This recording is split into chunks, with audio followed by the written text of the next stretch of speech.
And we're back here once again with another episode of the MSK show. And this is going to be episode 163. And in this episode of the MSK show, I am going to be having a conversation with Doc.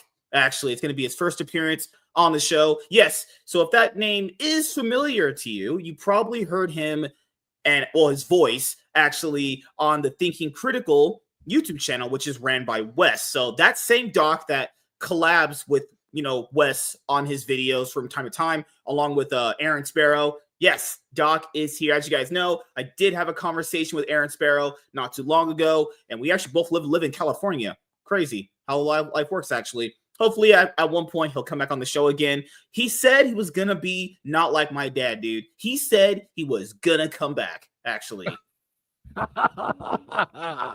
he's not back, man. He's not back yet, dude. You got to tell him, man. No. Aaron is so busy these days, dude. Aaron is he was just down at MegaCon and promoting the crap out of what he's doing with Kneel Before Zod or Kneel Before Doomface. Damn, I just almost called it Kneel Before Zod. Oh my god. Almost gave DC some cred there. No, Aaron would not lower himself to work at DC Zod currently is kneeling because his powers are with Lois Lane actually now. So he's doing a lot of getting on his knees right now. Oh, he's yeah. Powers. Yeah. But no, man. Hey, thanks for having me, brother. It's wonderful to be here. Yeah. 100 and you said 162. Oh, you don't know half of it. This is technically I'm kind of like DC all in right now. At one point, I was post Crisis, then I was New 52. Then I was Rebirth, then I was Dawn of DC, and now I'm just all in. This is essentially my last attempt at doing one of these podcasts. The last one I had hit like 608 episodes, but I really messed up on something there, and I realized that if I kept it going for as long as it was just not going to work out. So I went with like, hey, one more restart, because I've restarted like 5 times. One more restart. I became the very thing I swore to destroy. I kept getting mad at comic books for rebooting and all that rebooting and number one bullshit that they do. I went and did it 5 times. So I have the League of Legends podcast, which is at 300 episodes currently right now. And this one, my goal for this podcast this year, hopefully 300. But given the fact that we have episodes pretty much like what? I think I'm live on this show Monday, Tuesday, Wednesday, Friday, Saturday. So as long as we keep up 5 episodes pretty much a week, barring April when I go out to the F&T meetup like I did last year, we should be even higher than 5. We should be getting actually close to 500 episodes because I'll have one-on-ones throughout the year too. So that's my goal. It's like 300. But if it gets any more than that, I'm cool with that too, honestly. It's just investment. Basically, back in the day, if I had StreamYard for when I first started doing this, these episodes would be fucking, man, I'd probably be in like the Ben Shapiro range of like 1,000 episodes, honestly, plus that, Oh god, yeah. Forever. I was doing this back in the day when you had to do it through like Skype. Oh, ghetto. I remember that era when the Skype era of streaming was oof.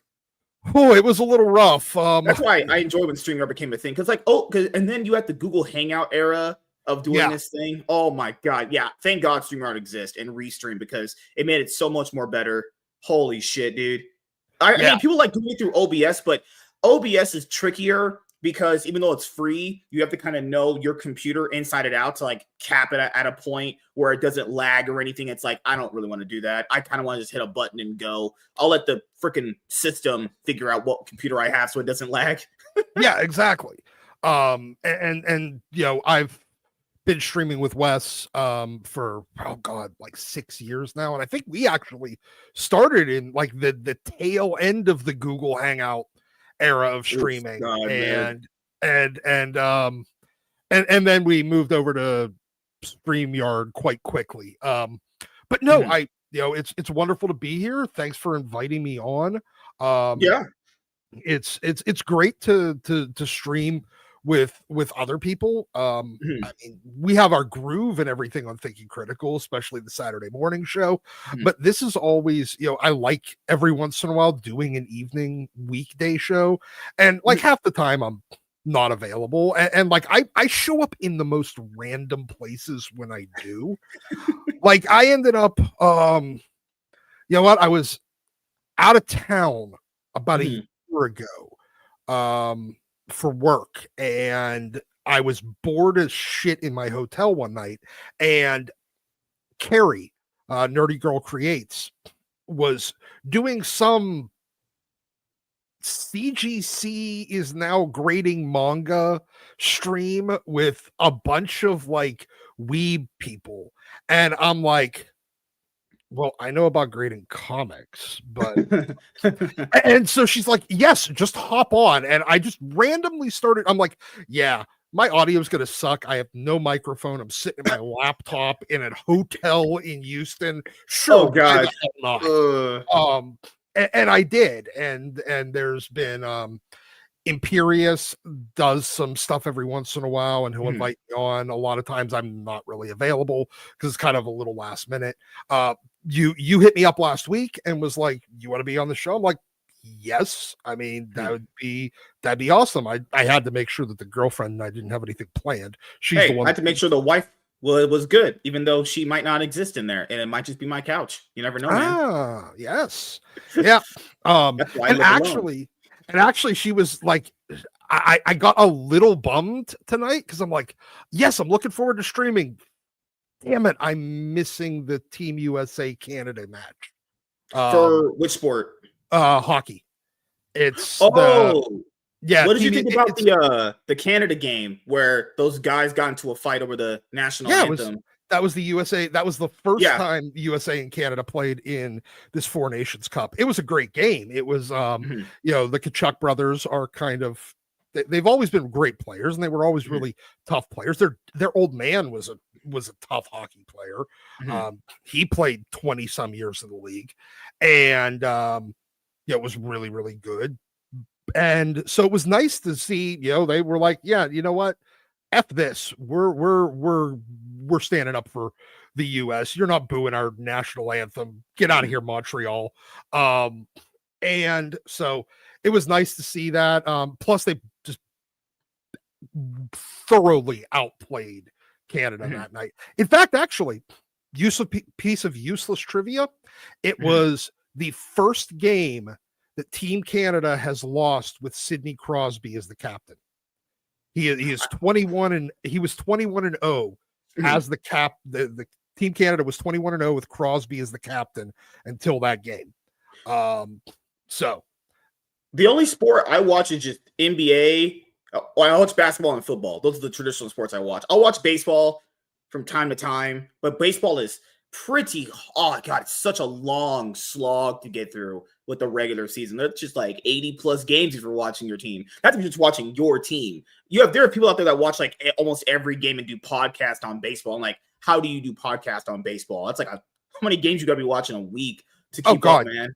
yeah, I mean baseball is 162 games in a season plus Shit. playoffs per team. Yeah. And so you're looking at thousands of games per Mhm. season. You'd be looking at almost 5,000, just back of the napkin math here, about Yeah. 5,000 games a season. Yeah. The NFL 17 plus so you're looking at Yeah. almost 300 games. And you're then for NHL and NBA, you're at 82 game seasons. Both of them are an 82 game season. And, they're actually, interestingly enough, only like offset Mhm. from their seasons by like 2 weeks. Hockey Mhm. starts, I think, 2 weeks ahead of or yeah, 2 weeks ahead of the NBA. Strangely enough. So And go ahead. I want to ask you this, but before we get into like everything else, what do you? Because I usually ask a lot of old time heads when it comes to comic books, because this is kind of a new thing that happened some years ago. What do you think of people grading their comic books? Like they try to buy and sell and offload graded comic books and everything. Because this happened in every single nerd hobby, as you saw. Remember, happened in Pokemon, happened in Magic, happened in Yu-Gi-Oh, happened in comic books. Everyone now wants to like grade comic books. They're grading, guys, I shit you not. You know that guy Tom King you hear of that's pretty divisive for a lot of people? They're grading Batman like DC Rebirth #1. Like, who the hell thinks that's gonna go up in value in 10 years from now and be like the fucking Charizard from that Pokemon set? It's like, well, I want to ask you, what do you think about it? Do you think it's kind of stupid and gimmicky? I don't entirely hate grading.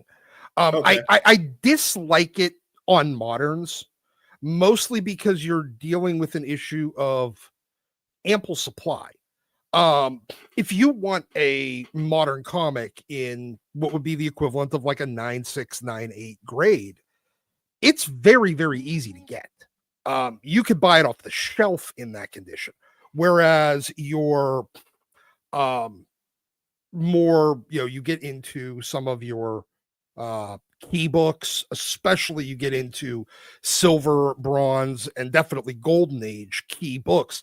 It's not only is it about grading, it's about preservation. Over time, if you're handling books, I mean, we all try as collectors, if we've been reading for a long time, we've learned the way to handle comic books. We all saw Mallrats when he's sitting there going, I tried to teach you how to handle comic books in the 4th grade. You'd rather play baseball. But all of us nerds figured out how to handle comic books. But with, it's paper. It deteriorates as it ages. You get into Silver Age books, you're looking 60 years old now. True. Yeah. And the paper deteriorates over time between the natural processes, off-gassing from the papers and the inks, exposure to light, exposure to humidity, exposure to heat. Yeah. All of those things can cause damage to the actual book, and just the act of handling it or reading it can cause additional degradation. Eventually, you're already dealing with something with a finite supply especially with classic comics. This is what survived. They're like the Gen X of trading collectible memorabilia. The ones that are here now are the ones that were strong enough to survive, because everybody was sticking their rolling their comic book up and sticking it in their back pocket. If you get into the golden age stuff, you're dealing with paper recycling for war effort stuff. Oh yeah. So the books that survived are rare, and so I understand. And it was all newsstand market up until the late 70s. So it's shit that didn't get remaindered, stuff that the kids didn't wreck, that managed to survive. So you're now about preserving not only history, but a piece of literature. True. So I can understand absolutely 100% the idea of grading those books, just from a preservation aspect. I have a number of books that are graded myself, but especially when you get into some of the Copper Age, as I refer to it, Chromium Age, which would have been from like basically Youngblood 1 until the New 52. I call that the Chromium Age for... So you have all of your Tom King books graded and slabbed, right? No, I do not. In fact, actually, I could say that I own... How many issues was Mr. Miracle? Like 9. I have 9 issues of that and like 3 issues of his Batman. So like 12 Tom King books. Good gosh, man. that is $60 I wish I got back. That being said, but for moderns, they're available in such quantity, especially when you get into the issues of the era of, well, now where you have all the variant scheme gimmickry to boost sales, especially on like the A cover, which would, for those of us that might not be as up on the parlance, that's the main cover of a comic, in order to get that 1 in 500, 1 in 50, 1 in 250 variant. They're artificially inflating orders. So if you want to get one of those A covers, or even some of like the 1 in 10s, 1 in 15s in a high grade, you can basically walk in and pull it off the shelf because they overbought That's it. what I know. A lot of people did this as a mistake back in the day, but it was a thing that I had to discover when I was buying floppies. Before I just started buying all my floppies on mycomicshop.com, where I could just get it all in one package instead of getting like 20 different packages coming in. Yeah. On eBay, they'll like a variant cover that's a 1 in 25, like you said. That seller will charge that price up. Man, there was one recently, it was 2023 when Jeremy Adams' Green Lantern run. It was the team up book he had with Flash. There was this really cool variant cover that I was like, okay, I usually don't get variant covers sometimes. I usually get the main cover, or maybe like a cover B sometimes. Man, that cover, that person was charging like $60. You go on like mycomicshop.com, that cover's like 25. Yeah. Like literally the discrepancy from price was insane. That's why I told people, if you go on eBay, like don't buy variant covers there. They are upcharging out the ass. You could go on any other website from a seller and get it way cheaper, because a 1 in 25 shouldn't be $60. That's crazy, you know? No. Typically, in fact, actually, it is a pretty kind of common thing to be like whatever the ratio is. 1 in 15 is a $15 book. 1 in 10 is a $10 book. Yeah. 1 in 25, you get up into the 1 in 250, 1 in 1,000. Yeah. But like I remember the X-Men when they were relaunching during what we refer to as the Colors era, where it was the X-Men Blue and X-Men Gold books. They did 1 in 3,000 variants. They were Jim Lee remaster. It was basically some pinup art from like 1991 that Jim Lee had done. And they remastered and recolored and everything and released those as variant covers. And I remember like they were charging, stores, not just eBay, but even stores were charging like $1,000, $1,500, $2,000 on day of release, because they had to pump their orders up so much. They had to buy, it's a 1 in 3,000 variant. Yeah, a lot of people don't get that, man. A lot of people don't get that for comic book stores. In order for them to even get that 1 in 100 variant, 1 in 25, 75, whatever, they have to order like a bunch of other shittier books. And the distributor goes, you can get that other limited 1 in 25. It's just such shitty practices that go on in every single aspect of comic books, Yeah. But No, I was going to say, it's just pure gimmickry in order to boost sales. And it makes the A cover plentiful. You had to buy 1,000 of them. God. And they know, the stores even know, like there is 0% chance they're selling 1,000 copies of that. Yeah, because people will say like, oh, well, why do the store owners keep buying them? Guys, they've been store owners and business owners for years. Of course, they know the concept of supply and demand and overbuying, but that's just how it is. They can't really do, because they need those new books to sell to people, because when the average person goes in, they're going to be like, do you have this newest book? They're like, yeah, you need to have it, because if they don't have the newest book, keep in mind, as you guys talked about with like, when you're with Wes most of the time, a lot of these guys, they can barely sell the shit right now they have. So if a customer comes in and you don't have the newest shit, they're going to anybody else. And then they'll tell their friends, hey, that store right there, they didn't have the newest titles that week. You shouldn't buy from them. Then it just kind of spreads like wildfire. You get a bad rep and everything. It's just not. Yeah, fucking hell, man. Comic books are a mountain. 100%. And additionally, every store has at least 1 or 2 people that we refer to as whales. They're the guys that'll come in and drop. It's the same concept as everything else. They're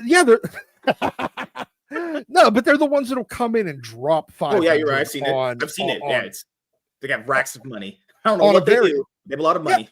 Yeah. Well, as your boy Zach used to refer to them, divorced dentists. They got divorced. They ain't remarried. They're making good money. They're boring as hell. They don't have any other hobbies, so they're still making great money. They already paid their alimony, and they never had kids, so they're sitting there going, well, I bring home $190,000 a year every year as a dentist. What the shit am I going to do with this? 1 in 500 variant for $500. Done. And if the store knows they have a whale customer, they're going, and they know that dude will spend that money on it. They'll check with him first, like, hey, do you want that? You're going to have to, it's going to be this much when it comes in. He'll be like, yeah, I'm good. And if they don't do that for the whale customer, now that's a large chunk of their weekly or monthly or annual revenue that now leaves and becomes a customer at a new store that was willing to make that expense for him. And then they just hope that they can offload enough of the A covers and the lower ratio variants at those markup prices in order to offset the losses from all the unsold A covers. And hell, I've even seen the stores be like, all right, I got 200 extra copies of this. I'm taking them over to half price books, dumping them there for a quarter a piece, 50 cents a piece. And no joke. And they will dump them on half price books at 50 cents a piece and walk back, and they just got half of their investment back on those. I've seen some stores on eBay literally do what you said, but they'll be on eBay being like, what was it? It's like those lot sales eBay has on their website. You could buy like fucking 500 comic books random for like what, $150. And the reason why they're selling all those books at such low a price, probably like maybe fucking hell $1 or each book, because they know they can't offset them any other way but to just sell them as a bulk collection, because that's the only way to offload those books. You know, imagine like you bought all those books and you have to sell like 200 of them for like $70. Like, that's not worth it. That's not worth it at all. But if it's less inventory you're going to have in your store, that's worth it. That's way much more bigger of a benefit, honestly. Okay, so you're out in California. You don't have Ollie's. But no, I wish we did. Oh, I wish. But you have Five Below. And Five Below, Ollie's, and a couple other places. I don't think Ross does this. But I haven't been in a Ross out in California. I'm used to the ones over here.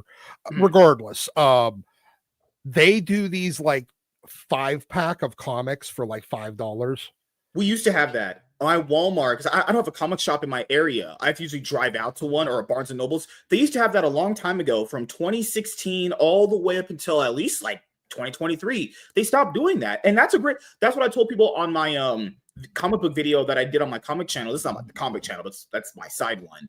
When it was announced that DC was going to be putting the floppies back in the Dollar Tree, that's a great idea, because as you said right there, that's a way to get people. You sell the comic books cheap enough to the point where like the average mom or dad that might be single now, working, taking care of their kids, they can get those comic books at an affordable price. Comic books for $5 is a great price.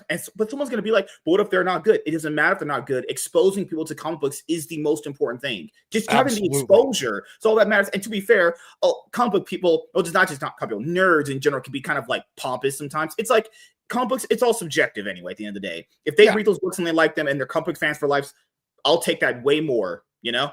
Well, yeah. But so the point I was getting there to, though, was, where do you think those books come from?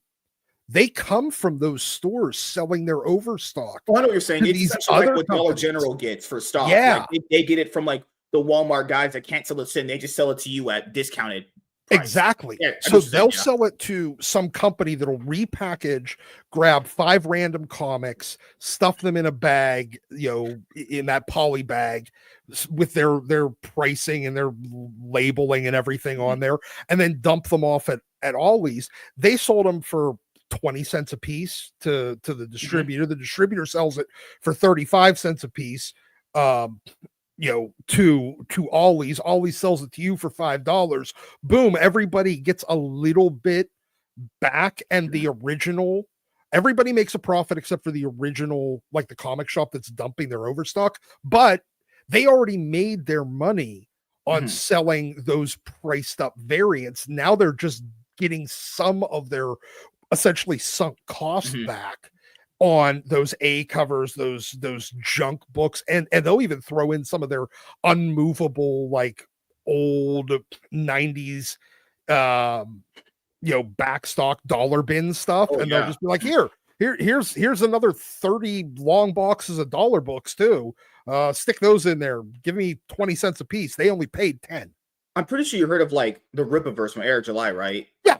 Yeah. So, it's weird. He has some weird detractors out there. And the one that happened yesterday, this argument came up where they were mad that essentially the books were being sold at $5, but they said they were the variant covers, which was a lie. The variant covers, there were special ones that were only available during the campaign, were not being sold. It was just like the mass print covers. They were mad at essentially him selling like the mass print covers for cheap, for like $5. But as you just said right there, guys, everyone does that. Literally, everyone does that. And people factor in, if you're a collector, and I know most collectors aren't doing this, but if you're a new collector, if you invest money into a mass print anything, whether it's a trading card or a comic book, sorry, you deserve to lose money. You're an idiot. Anything that has mass print, just in the name itself, means it won't go up in value because it's massively printed. The reason why a lot of this stuff has gone up in value is because it's hard to get. So like Giant Size X-Men, Action Comics #1, a bunch of other original #1 titles with first appearances. The one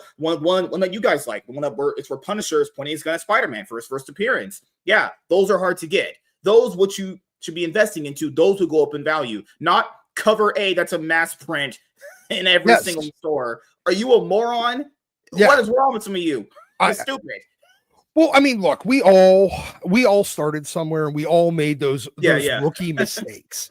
I like to just call them rookie mistakes. Hell, I mean, shit, I've been reading for 35 years. And you know what? Up until about 10 years ago, I was still dumb enough every once in a while, and especially with the X books, to fall for paying the variant markup on release day. I was still doing it. Well, the reason why is because I tried playing the I'm going to hold off game and let somebody else hold the bag, and every once in a while there'd be a book that just went nuts.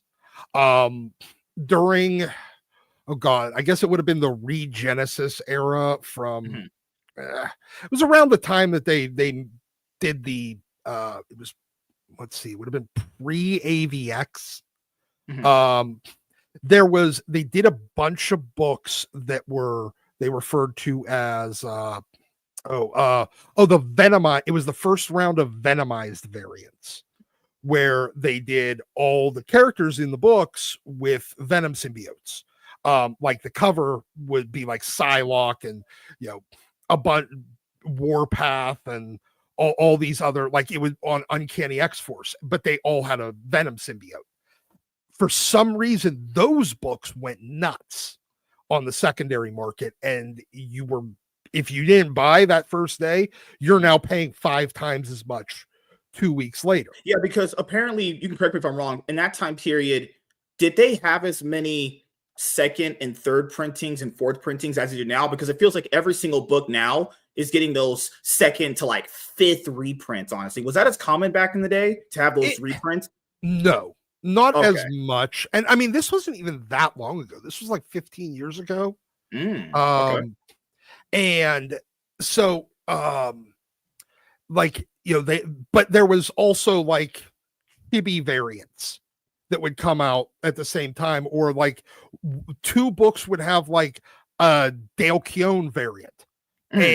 But like one of like X-Men went nuts, but Uncanny X-Men I could still buy for $5.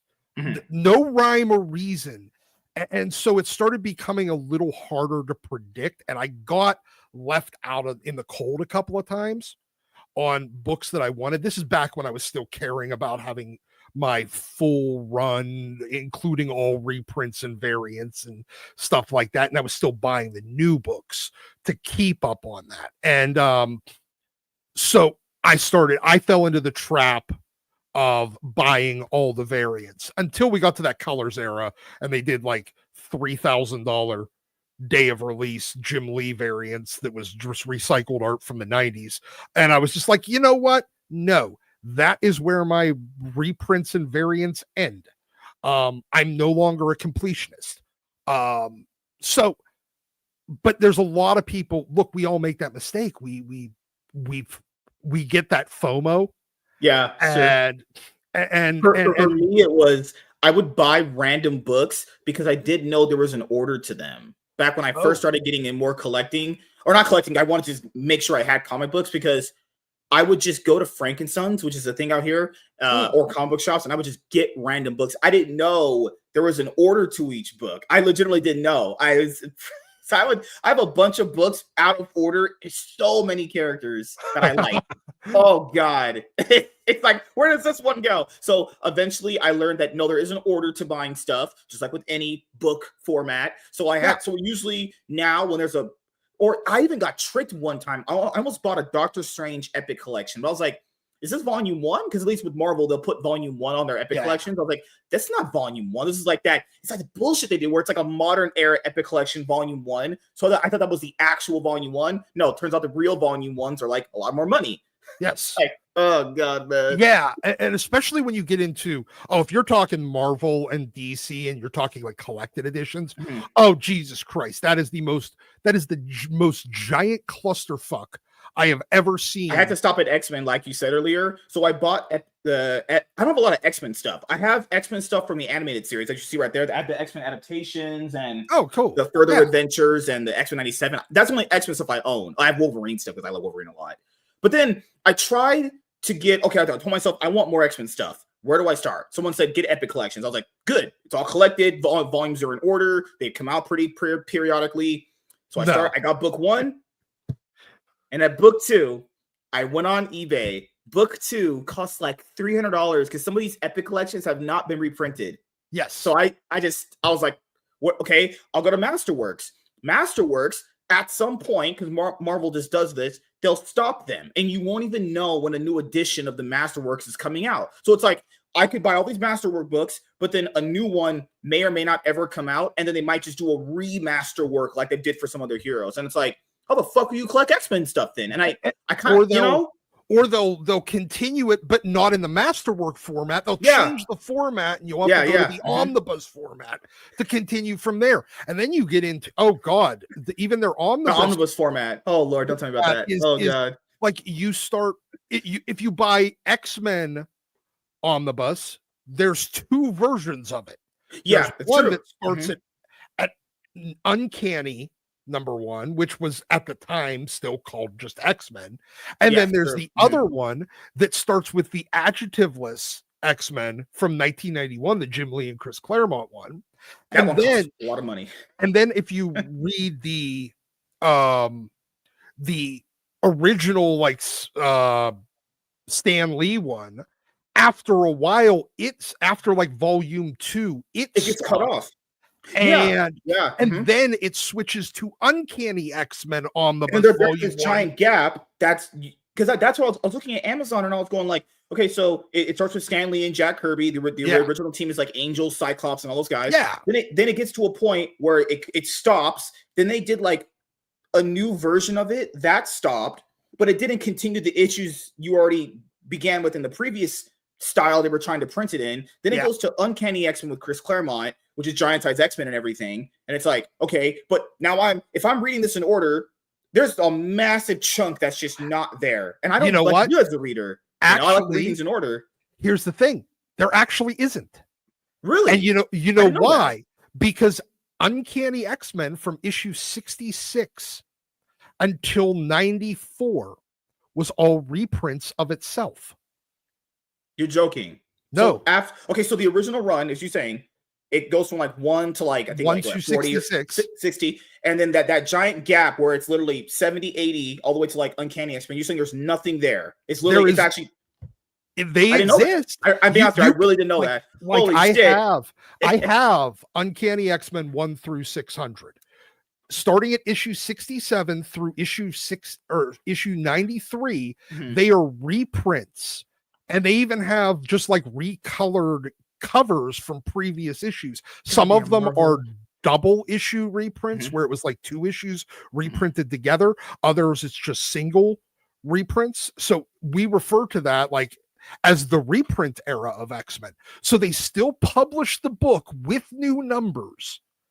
But it was just reprinting it was a poorly selling comic. It was, so there was a lot of it that, this is the 1960s. There is no collected editions.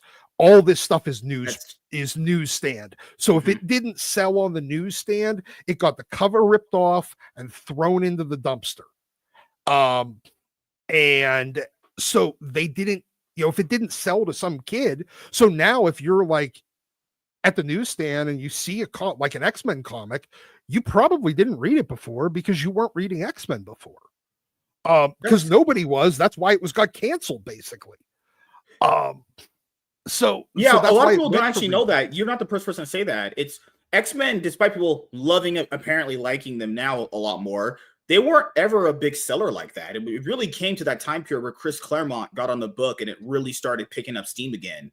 Absolutely. It was from Len Wein and Dave Cockrum did Giant Sized X-Men #1. Len was the editor for X-Men, but he oh my god, you're right.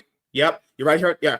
And then for anyone's gonna question Doc right here, because people sometimes question your X-Men knowledge. So I'm putting it right here on Amazon. This is why I was confused when I was trying to get some of these books in collected editions to read them in order.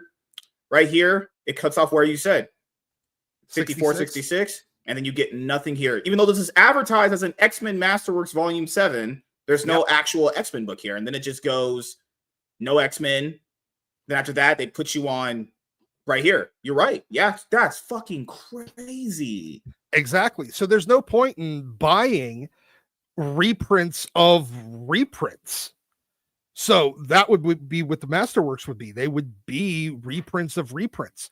At that point, I think they moved like Beast over to like Beast and Iceman, I think, were in Champions. Scott, I don't think appeared like at all anywhere. Angel was in the Defenders or some shit. I don't remember exactly who was where. No, I'm being honest here. Thank God you told me that. So now I can buy these in order to like whatever reading order I have. That way I know it's like, okay, I didn't miss anything there. Because for me, sometimes I'm like a perfectionist or a completionist. I have to kind of start. I can't watch a TV show in like episode 5 and be like, okay, I'm starting here. For comic books, the only exceptions I make, it's they're different with movies and TVs. You can literally start from a movie series at the very beginning if you wanted to. It's way easier. With comic books, sometimes I'll start at the beginning of an era of something. So we're doing a project here eventually with like Batman, so like Rebirth period, right? I can do everything from Batman Detective Comics from that period when it starts in order. That's the way to do it with comic books. Before it would be just all jumbled and everything. Yeah. But with things like X-Men, I kind of want to start at the very beginning. It's a group of characters that I've really liked for a long time. But it's like I would have felt as if, damn, I've really just missed everything. Yeah, but you would have. That's the way I guess a lot of people would have felt. See, this is back in the day when relaunching a book, a #1 book meant it was unsuccessful. It had no. Really? I didn't know that. Okay. Yeah, like the comic industry used to try to find ways to get the issue number higher, because then it looks like you have a track record of delivering that book. And that was how people there was no internet back then. There's no YouTube. There's no anything. There's no collected editions to go and pick up. You need to look like you've done and been successful. Like Captain America. It was just, what was it, Tales of Suspense until issue like 100, and then it became so Captain America comics, other than like, I'm not talking like the Golden Age one, but like the one Captain America, the like volume 1 starts at 100. Actually, you're right. A lot of I learned the same thing with Iron Man. His first appearance is in Tales of Suspense. And then after a long run on that, they give him his own ongoing series, which starts at number 2 or 1 or something. No, it starts at number 1. They actually, because that was actually them testing whether or not him getting. I was trying to buy the Iron Man books in Epic Collection to have it all in order, and I was like, wait a minute, why does this Invincible Iron Man Epic Collection say it starts at issue number 2? And then I went, I was like, oh, it starts from Tales of Suspense. That's his first appearance. Oh, God damn. Oh, God. Exactly. Collecting stuff in order is so hard, even if you're doing it in collected editions. I know. And to be perfectly honest, Marvel and DC, for the longest time, their universes were so interconnected. Books would cross over with one another. There'd be how do you collect that? Do you it's an issue where Spider-Man, it's like a 4-issue thing where there's an issue of X-Men, then an issue of Spider-Man, then an issue of X-Men, then an issue of Spider-Man, and it's telling one serialized story. Do you only release the X-Men issues in the X-Men collection? Do you put the Spider-Man issues in there too? Yeah, you're right. Do you then do the same thing with the Spider-Man issues, or do you only put the X-Men issues in the X-Men one? And if you want to read the Spider-Man issues, you have to go buy the collected edition of Spider-Man to read 2 issues out of like a 20-issue collection. Like, how do you do it? They weren't writing comics with that kind of idea in their head that they would be collecting, because this was disposable entertainment. Getting back to where we were starting with grading, they expected this shit to end up in the trash. Like when you'd read it, you'd have fun, you'd maybe trade it with your buddy and he'd give you one of his comics, he'd read your comic, and then when you were all done with it, you just kind of either threw it in a corner or threw it in the garbage. They weren't expecting, they didn't even foresee until like the early 70s the establishment of the dedicated comic book shop, and those shops were getting newsstand accounts to sell new comics, but they were also selling back issues of, and it was the guy, like the dude that bought the comics in his first place. He's selling his collection, or his collection and the ones that he kept from his friends when they decided they were done reading it. And that's what he was selling, because there was, you're at issue 50, issue 75, especially on a title like Spider-Man or the Fantastic Four, because back then those were the big selling books. And you'd have some kid that's 8 years old that comes in at Spider-Man 75, like Amazing Spider-Man 75, and he kind of comes in as a younger version, but kind of the same way I came into reading comics. I came into reading comics at Uncanny X-Men like 222. Damn, that's pretty deep. Yeah. But so I'm like 45, so I'm not that old. And so I started like 7 years old, and I'm reading, and I really like it. And I start reading forward. And as I read, they'd have the little editor's notes and everything. And it'd say like, as reference, as happened in Uncanny X-Men 210. And then I'd be like, ooh, I want to see that. So you created this world where, after a while, with serialized books like this, where people want to read both forward for the next issue, but they also want to start reading backwards. And that's what created the market demand that these dedicated comic shops started fulfilling, which eventually became the direct market whenever the publishers realized, hey, there's a lot of these places popping up everywhere. There's comic book conventions now popping up, like SDCC. Before it was SDCC now, it was in the ballroom of like the Hilton or Sheraton or something back in the 70s in San Diego. And it was a bunch of nerds with tables of long boxes selling back issues to each other. And so for the people that had picked up, they came in later. They weren't in at the beginning of the Silver Age. And they wanted to now experience that stuff because they heard how great it was, because we're all nerds and we all have the exact same thing. Everything now sucks. The stuff that I read when I was younger was better. And so they'd be hearing about how the stuff that they read, that these other people, like the older readers, the longer readers read, that they heard that stuff was even better than what they're getting now. And they love the stuff they're getting now. So they want to go and read that, but there's no way to do it. There's no collected edition. So now you're buying back issues. And it kind of created its own cottage industry by being good.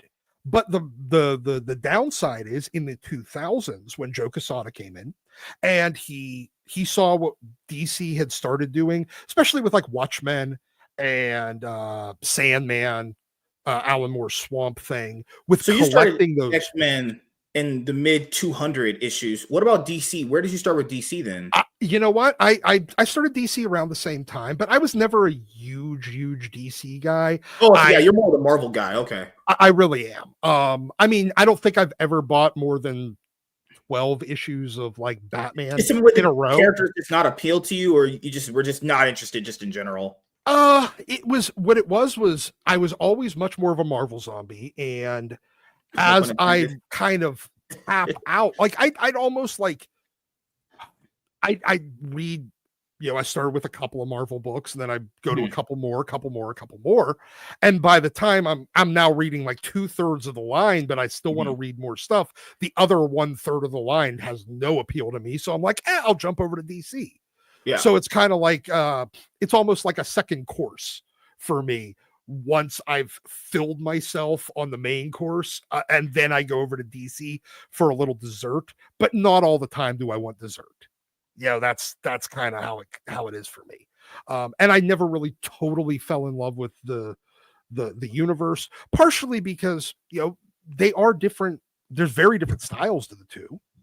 You have the kind of the world outside your window versus the gods among men. And you also have one thing that I'd never been a big fan is legacy heroes. And that's what DC's bread and butter is. They've been doing legacy heroes since literally the start of the Silver Age. I mean, the Flash, Barry Allen is a legacy hero, even though he's a Silver Age character. There's been how many Hawkmen? Even Superman at this point is a legacy hero because there's so many other versions of Superman that exist in DC's multiverse. Like if you read like Crisis, there's like 3 Supermen, and then you get like the Byrne Man of Steel Superman that we're still getting today, that replaced the New 52 Superman. Yeah. We're still getting basically everything from the Byrne Man of Steel Superman. That's the one that came back. So at Wonder Woman, how many different versions of Diana there are there in DC's multiverse? And then you get into Wonder Girl, Superboy, Superboy Prime, Aquaman, Supergirl. Aqualad. Yeah. And you get into the families, and I hate the family. The families. Oh Lord, man. Good Lord. So between legacies and families, I felt that DC, while their characters were interesting, they were already, like, by the time I jumped into the universe, their universe was already diluted. So you were around this time period where Marvel wanted to reinvent their heroes, because that has always been a thing they want to do. Oh, it's crazy because back then no one even liked that shit either, but apparently they think that's a cool thing to keep saying. You were around when Ultimate Spider-Man #1 came out. It was written by Brian Michael Bendis. It was one of the highest selling comic books of all time. I think it's still like top 6, top 5 or some shit. Pretty good, pretty amazing seller. What happened with that first Ultimate Universe? Because it feels like even just flash forward now, Spider-Man is the biggest seller of this Ultimate Universe as well. And then you go ahead. No. I was I know I kind of have an idea where you're going here, but what it was really the novelty wore off. Okay, the 616 is still like the steak and potatoes of Marvel readers. The reason why the Ultimate Universe, especially in the first couple of years, was so wonderfully exciting was it was a chance for new readers to get in on the ground floor, without having to deal with 50 years of continuity. Well, I guess at the time it would have been 40 years. They didn't have to read 40 years of back issues to know how Peter Parker that you're reading in Amazing Spider-Man today went from 15-year-old Peter Parker to 20-something-year-old Peter Parker. They didn't have to do that with this because that was an expensive thing as well. There wasn't a good they didn't have a digital strategy. They didn't have a collected edition strategy. So it was a way for new readers to get in on the ground floor, and for even readers my age to get in on that were too young for, that either probably weren't even born yet for ASM #1 or AF15, to get in on the ground floor of actual Peter Parker Spider-Man, even though it's a different universe. But we've always been kind of cool with new universes for a little while. And it worked with Spider-Man because it was a different way of telling the story. It was a modernized version, but it didn't alter him fundamentally. There was, and even if you look at like the Fantastic Four, other than Doom's origin, the Fantastic Four weren't really fundamentally altered. The X-Men, they were a little more fundamentally altered, but not much, just in the makeup of the original team. And the Ultimates weren't, fundamentally altered. So they were, because it was still the same characters, just kind of again modernized versions of them. It would essentially be like the Arkham series way. It's essentially throwing a new coat of paint on something, Correct. Yeah, it was a new jumping in point that didn't invalidate old continuity, that didn't just end old continuity, because the old continuity is still going along beside it. And it was a bunch of younger, more innovative and creative creators, because I was as a lot of people know, I'm a big like Wildstorm fan, and basically Joe Quesada came in and raided Wildstorm talent. Outside of Brian Michael Bendis, almost every other person and that was involved in the early launches of the Ultimate books were Wildstorm guys. And they were doing really innovative stuff, but now they had the opportunity to do it with Marvel characters in a new universe that didn't break anything old. It gave us something new. It gave us a new starting point. But the problem was, eventually it was going to get the same problems that the Ultimate, or that the 616 had, which was 100 issues, 220 issues of continuity. They were just doing the same. They were doing kind of rehashes after a little while of almost every story that was a big story done in the 616, just a different twist on it. And the fun and newness of it wore off. And now when you're sitting there and you're comparing a universe with 10 years of history and the same characters as the other one that has now 60 years of history, that's a richer history because it was a little deeper. Well, it's actually a lot deeper.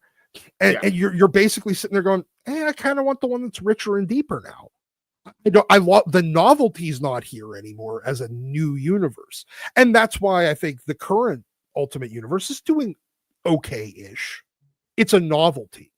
This is, and I think it's going to suffer from the same thing, because DC did it the same time, because right around the time that DC or Marvel did their Ultimate Universe, DC did their All-Star line. And now you had obviously All-Star Batman, or All-Star goddamn Batman, and which was, crazy pants Batman. I mean, granted, you got great Jim Lee art, but it was basically young Dark Knight Returns Batman. Yeah. And then you had, but on the opposite side of the spectrum, you had what Grant Morrison and Frank Quitely did on All-Star Superman. But honestly, even from my perspective now, I look at what Grant was doing there is just an extension of what he did on X-Men, which was he did do an X-Men run. He's did every single big character at this point. Yeah. And he had just left Marvel and doing that X-Men run to come back over to DC. And he basically came in there and just like, okay, I'm going to do the greatest hits of other creators. All it was like Kurt Swan, Kurt Busiek, all the old, Silver Age, Golden Age, and even John Byrne, Modern Age or Copper Age, Superman. It was their greatest hits, just done by a really good cover band. And that's all his X-Men was too, was Chris Claremont's greatest hits with a really good cover band. What was your thoughts on when, because you were buying the Ultimate Spider-Man stuff, I imagine. Oh, yeah. What was your thoughts when they were going to kill him off and replace him with Miles Morales? I was honestly, I didn't care at that point because honestly, I had Peter. I had the 616 Peter. And by that point, honestly, by the time you get into, because that happened around Ultimate Spider-Man 160. So you had 160 issues of regular Ultimate Spider-Man. And the novelty had worn off, and to be perfectly honest, all the new innovative creators that they brought into the Ultimate Universe at the beginning were now on 616 books. You know what's crazy? When it comes to the Ultimate Universe for Marvel Comics, people really only remember Spider-Man. Like the other characters are kind of what's like the second most known one? Are these like what? Oh, it's the Ultimates. It's the Ultimates, yeah. Or it would be Thor, but Thor's only kind of known because that design looks really cool. It's not that you read the books, you know. Thor never had a solo Ultimate book. You're right. Yeah, that's wild to think about. Like way like post Ultimate. Okay, so like the first, it would have been around the time of Ultimate X-Men number 100, Ultimate Spider-Man about 140, and Ultimate Fantastic Four around number 60. It was the Ultimatum event that basically killed everybody's interest in the Ultimate Universe. It was already kind of suffering the things that I had mentioned, where the novelty was worn off, the newness. They had just finished doing like a Clone Saga in Ultimate Spider-Man. They did Executioner Song in Ultimate X-Men. They did something with Annihilus in Ultimate Fantastic Four. It was just rehashes of, and even Ultimates Volume 3 was Jeff Loeb and Joe Mad, and while it looked really pretty, it was stupid. And that's the one where Captain America is Black Panther, like Steve Rogers is Black Panther. They introduced Black Panther, and it turns out it's just Captain America wearing a different costume. What's really crazy about a character like Black Panther is people talk about black excellence and all this other nonsense because they're just virtue signaling. Yeah. None of these people go out of their way to read the black characters' books, even when Marvel gives us them. Like people say they like Miles Morales, but they only really like him from the movies. I like those animated in the Spider-Verse movies. I think they do him some decent justice in those movies. Yeah. But for people to say they like him as a character, I think they don't know what they're saying. They like the movie version of Miles, because online people will be like, "No, I like the comic book Miles Morales. Tell me a story arc you like from that character." Find out, people don't read Miles Morales comic books. No, they don't. I mean, and even if you look at Miles Morales comics, what is he? He's hand-me-down Spider-Man. Everything he has is from Spider, and it's all just ghetto. It's just all worse version of what Peter has. Yeah. I mean, he gets like Peter's D-list villains that he's not fighting anymore. And they have it written by Cody Ziegler. Holy shit. If you guys know what that guy looks like, that guy's flaming, one of them people. That's a man whose computer needs checked. But, I like this pet. Yeah. That pink hair. It's the pink hair that does it for me. People are like, "Oh, I love Black Panther." Okay, cool. You can buy Black Panther comic books and always be entertained with Black Panther. Yeah, but like my wife broke up with me because she slept with my brother and I had to divorce her. It's like, oh my god. People just what does that have to do with buying a comic book, dude? Yeah, because people will tell you, well, you don't read comics. Tell me a story arc you like from Miles Morales. Tell me a writer that's been prominent for his run beside Brian. People say Brian Michael Bendis, but they know him because he's the one who created Miles. It's not because a famous arc that he's written for Miles Morales. I think he did maybe 24 issues total. God.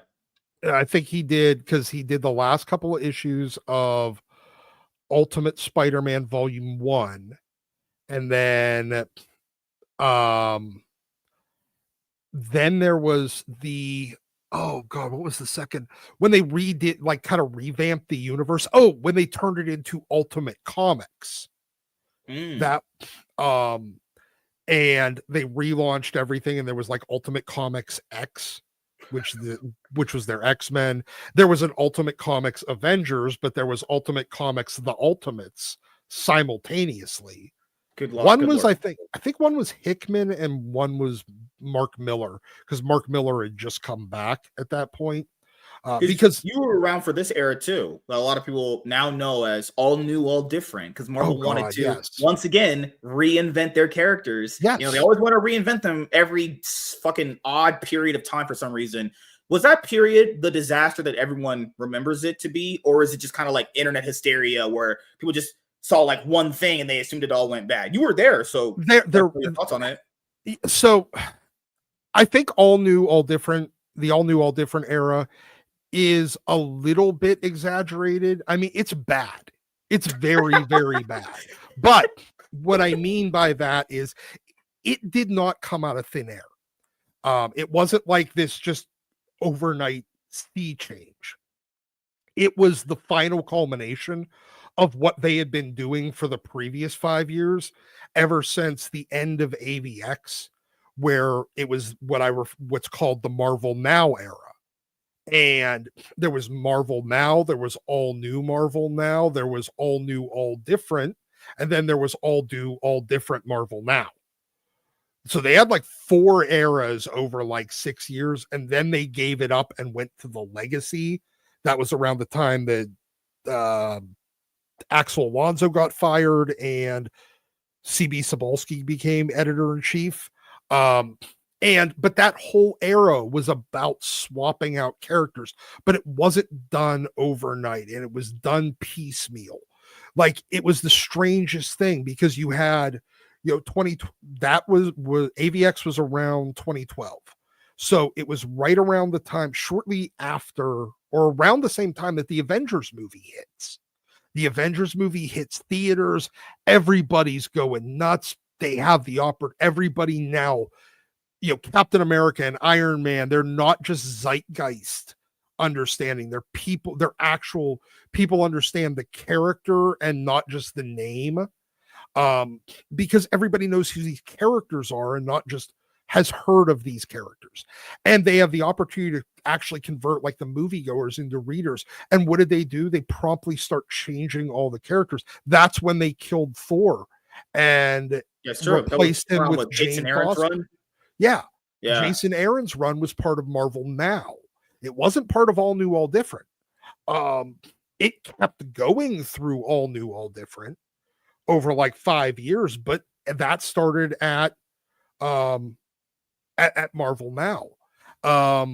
You get up to around Iron Man 3, and this would have been, right around the time Marvel does their and or no, it was after Civil War. So the Civil War movie happens. And the comic books out there on time was Civil War 2. It was Brian Michael Bendis. It was Iron Man versus Captain Marvel. I remember that. And they promptly kill Iron Man and replace him with Riri Williams. They replace him with not that, like, Iron Man is now the biggest character in pop culture.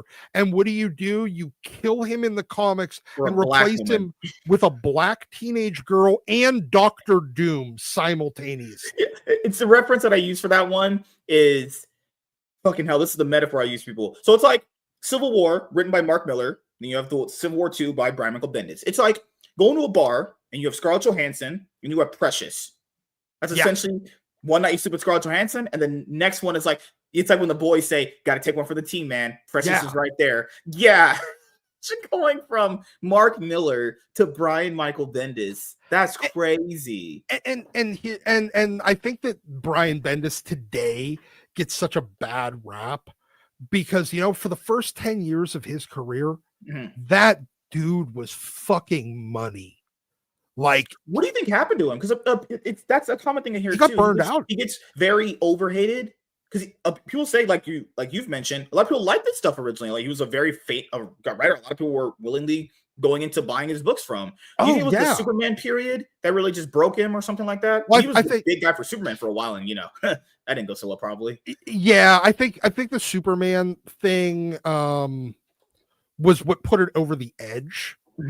He was already kind of, for the last like 3 or 4 or 5 years at Marvel, starting to become a one-note writer, where he just kept writing the same shit over and over. He got so big at Marvel that nobody would edit him anymore. Like, they just didn't edit him. Like, And honestly, maybe he was always that verbose and that much Mhm. of just throw milk. Because I had heard stories about him having like Mhm. these like for a 22-page comic, like a 40-page script. Um, What a and I, monster. no, but I mean, look, Alan Moore was the same way. I mean, that Yeah. dude literally would describe every single panel like his artist had no artistic freedom. Um, but so Bendis, and it worked though. It worked because Bendis was, and he was able to move units. You had a new book coming out, you put Brian Bendis on, it is a number one seller every time, and it remained a high selling book. There was a period where he was doing like 7 monthlies at the Yeah, same reminds me of some of the time. guys now. Yeah, like freaking God, they're running. We were talking about Jonathan Hickman backstage for a little bit. Jonathan Hickman's been that way for Marvel recently. He's doing New Gods. He's doing Ultimate Spider-Man. He did Wolverine Revenge. He did fucking Aliens versus Avengers. They do that with people. They'll have like one guy and they'll have him do like 7 titles. I'm under the belief. I know people don't agree with this sometimes. There is no way a writer can write on 7 different titles and all them titles come out good. There's no way. I refuse to believe Well, that. There's no way your creative juices flow that much. He was doing it. And now it was for probably about 3 years. He was hitting it out of the park. Like everything he did sold. It was now, did he have his detractors? Absolutely. There's people that like today are still pissed that he turned Avengers into New Avengers. New Leading up to that, Avengers was a book that did not sell. If it wasn't for Brian Bendis, there is no Avengers name cachet, because he turned it from Captain America, who was basically a nothing book. It didn't sell. Brubaker's what made Captain America a best-selling book. His That's book with Winter Soldier, right? Yeah. Yes. Yeah. That's probably like a lot of people's famous Captain America story still to this day. Captain America, other than he had a few, there was like 6 issues where it sold really well and Heroes Were Born, but that was all Liefeld. Liefeld and Stephen Platt got that book to sell for 6 issues.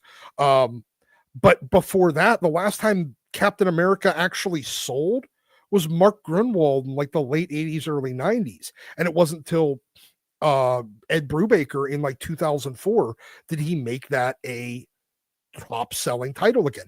Iron Man had never been a top selling title until Warren Ellis at the same time. Killers, then honestly, outside of the very few pockets of times where it did well, like that's the same thing with characters in DC sometimes as Marvel as well. Like the way the MCU made Marvel look, it was kind of like the more I look about it, the more I think about it now, it feels like smoke and mirrors, because people think the movie's doing well automatically means the comic books do well, even though they've never had crossover pretty much ever, unless you're talking about like movie tie-in comics, and even those don't really have much synergy with the movie itself. Outside of like some expanded movie trivia or some bullshit like that, like you said, right? So a character like Captain America, people go, "Oh, he's such a huge thing in the MCU." Guys, in comic books, this guy's, I mean, outside of the very few pockets of success the character had, currently right now, after that J. Michael Straczynski run, it's been a character that's been rebooted as far as like, oh God, how many times at this point? Like more than 10. Yeah, you're probably on volume 10 or 11 of Remember when they tried Captain running America? him with Sam Wilson? Sam Wilson was Symbol of Hope. He was Sentinel of Liberty. Those ran for like what, 22 issues. Sam's ran for 13 because no one's buying fucking Sam Wilson. Nobody buys Sam Cap. Nobody has ever bought Sam Cap. Cosplay Captain America. That's what he's cosplaying his Cap. Exactly. But so leading up, that was when Bendis came in, he kind of threw out the old Avengers model and turned them into Marvel's Justice League. He did what Grant Morrison had done in the 90s to the Justice League, because the Justice League wasn't Batman. It wasn't the Big Seven up until Grant Morrison came along. And Brian Bendis came on and said, why isn't the Avengers like the biggest names? Spider-Man, Wolverine got added. Sentry was still a big deal around that time. Daredevil was doing really well. Luke Cage, you know, that was more of a pet character for him. You know, Iron Fist, also kind of a pet character for him. That's a character I wanted to ask you about as well, because Daredevil is a character that has had such a interesting history, you know, as far as like even television and media. He had the big movie with Ben Affleck with race swapped Kingpin, Michael Clark Duncan. I like that actor. Though. Yeah, you're the oh my god! I like Michael Clark Duncan as the Kingpin because he's the only guy that was physically large enough to do that. That's true. People know from the Kingpin is a huge man. He's actually physically imposing. It was just unfortunate. Clark Duncan was black. Imagine a guy that looks like that being Kingpin. Might have been the most accurate way of depicting the character. But after Daredevil, you had Elektra. You didn't like that movie, did you? No. And in fact, actually, I didn't even really like the Daredevil movie, except for if you can ever find a copy of the DVD of the director's cut of Daredevil, it actually makes it a good movie. And then you have the Netflix series now, and now we're going to have Born Again come up. Yeah. But when it comes to Daredevil comic books, he's had a weird resurgence now because a lot of people want to go and read Born Again or Man Without Fear. Those are like the top 2 stories for a lot of people. Yeah. So as far as like Daredevil, what is your favorite Daredevil stories? You know what? I'm a little torn. I love the Frank Miller Daredevil stuff. All the and then Man Without Fear, and then Born Again. I love Annie Nocenti's run that immediately picks up where Frank left off. And you know, he had left him as basically a homeless short order cook in a diner. He's not a lawyer anymore. He's not a superhero. He's nothing. So I like that. But then again, I didn't like anything from Did you like Bendis's run? I know he did a Daredevil run. Well, yeah. And you know what? Actually, the Daredevil from the start of Marvel Knights. So this would have been 2099. So it's Joe Quesada and Kevin Smith on the first 6 issues, or no, first 12 issues of Daredevil. And it's really good. And then they leave because Joe gets the EIC job. And Brian Bendis comes in because he's the guy that Joe picked to follow him. And you got Alex Maleev and David Mack that are doing the art on this. And I really, really liked it. All the way. And then when they leave, they're immediately followed by Ed Brubaker and Michael Lark, so there's 110 issues there, 115 issues from issue 1 through about 115 of the Marvel Knights era. Mark Waid also did a Daredevil run. I fucking hate Mark Waid. Legitimately, I hate that son of a bitch. And I will die with a smile on my face if that piece of shit never gets to write Superman. I think he's a terrible human being, and honestly, I think he's even a worse writer. I don't like his work. In fact, everybody wants to still give him credit for Kingdom Come. Oh yeah, everybody loves Kingdom Come. That bitch was a glorified script doctor after everything. By Alex Ross, man. The Alex Ross art elevates the writing. It's more like Alex Ross carries the book, not him. Well, it's not even that. Alex Ross wrote that book too. He just came in and polished dialogue at the end. I was saying, yep. Yeah, Mark Waid did not even. He polished dialogue. He probably added a few lines here, subtracted a few there, but he did not script that book. That is still 95% Alex Ross. The fact that Mark Waid gets credit for it is honestly a disservice to comics and comic readers everywhere. So you didn't like his Fantastic Four run? I know he did a Fantastic Four run too. I did. I didn't read it because I'll be honest, ever since the 90s, this is going back. So this is going back almost 30 years for me. I've looked at Mark Waid as the bellwether for what company is in bad shape. Whoever is currently hiring Mark Waid is the company that's in bad shape.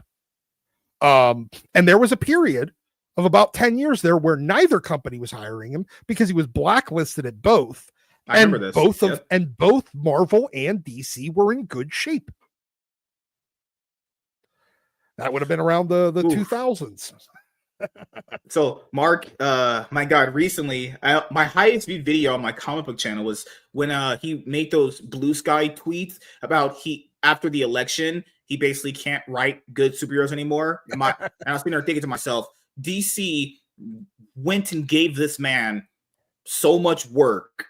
I mean, literally after he came back in their good graces, because to be honest, he got on his knees for Jim Lee because he needed money because he's probably fucking poor and fat as fuck. They gave him Shazam and World's Finest. Like, here, do whatever. They sell very well. Good word of mouth. Then they give him. He gets back in the good graces, as you guys know. Then he gets weekly Action Comics along with the other titles. He gets taken off Shazam. He gets given Justice League. He's given Absolute Power. He's given. God, yeah, no, those are the big ones. Yeah. And then this guy has the ball and nerve to fucking say, hey, I can't write good superheroes anymore. After this company literally allowed him to come back after the bullshit he had put them through. And I don't agree with conglomerates. But to do that is so disrespectful. It's like, damn, man, what a piece of shit. He's like fucking such a garbage human being. Like, how? I don't know. It's like, man, that always rubs me the wrong way. You give someone a chance and they're like, oh man, you know what? They just gave me everything. Now I just have to not be able to work because of political bullshit. It's like, oh my God, you're such a crybaby. What the hell? He really is. He's a legitimate crybaby. There are so many Mark Waid stories that can be told about how much of an actual crybaby, literally tears streaming down his face, throwing temper tantrums like punching holes in walls, being banned from the cross-gen offices. When he was still working there, he was working at a place that he wasn't allowed in the door. Do you remember the post from 2023 when he was kind of saying that Mark Miller was a guy that was a dying star who lost his influence? And I'm like, you must be projecting. Yeah. I'm like, ultimate projection. Yeah. I mean, Mark Miller is still to this day one of the few guys in comics that can put asses in seats. It's true. Yeah. And honestly, if you think about it, if I go back far enough. I was going to ask you this. Holy crap. I know this guy gets a lot of flack now, but I've never found his art that bad. John Romita Jr. I've always liked John Romita Jr. His current stuff, he's definitely drawing lazy. You could, compared to his older stuff, at least on Kick-Ass, it's definitely a downgrade. Yeah. But I have, you know what? There was one era of John, and you know what? I'll be honest. When I was young, early, so this would have been John Romita, because John Romita Jr. has had a number of runs on both Spider-Man, like ASM, and the X-Men over my life and my reading time. There was one run of John Romita Jr.'s Uncanny X-Men that I did not like his work. And when I was young, I didn't appreciate it. It wasn't until I was, I think, in my 20s that I really, really started appreciating John Romita Jr.'s art. And I remember I was reading, it was during like J. Michael Straczynski's run on ASM. When he was on ASM with John Romita Jr., I remember I got so disappointed when John Romita left that book. And oh God, who's the guy that does all the Mike Deodato Jr. took over as the regular artist. I was so bummed by that because Deodato, he had also, you know what? Actually, a couple of years earlier, I got pissed off that Deodato had taken over after John Romita Jr. left Incredible Hulk because he was like always the guy that followed John Romita Jr. Mike Deodato Jr. was the guy that followed John Romita Jr., and it was always a huge downgrade. But I really like John Romita Jr.'s art. I didn't really read his like Superman when he was at DC, so I know a lot of people like hate it, and I feel like it's fashionable run with Zeb Wells. Like, I only read the first 5 issues of Zeb Wells' Spider-Man run. I didn't particularly hate it. I just don't like how he cucked Peter Parker. Like, the Spider-Man stuff is somewhat whatever, but the Peter Parker stuff was so cringe. Yeah, that's why I don't. Man, with Peter Parker, it feels so weird now because it feels like with everything when it comes to movies or it'll be comics. Peter is always the same dude. It always has to be the guy that can't get it right, the underdog, struggling to talk to women, struggling to get a job. It's always like that in every single version, even with the MCU, like No Way Home. I know you saw No Way Home. Yeah. They took everything from him. That's the same thing the comic books do. He had everything when it started. Now it's taken away. Comics are the same way. In fairness, though, in No Way Home, they took a bunch of things that he didn't need. He didn't true as well. He didn't need not Mary Jane MJ. He didn't need ganky fat Ned Leeds. He killed his ants.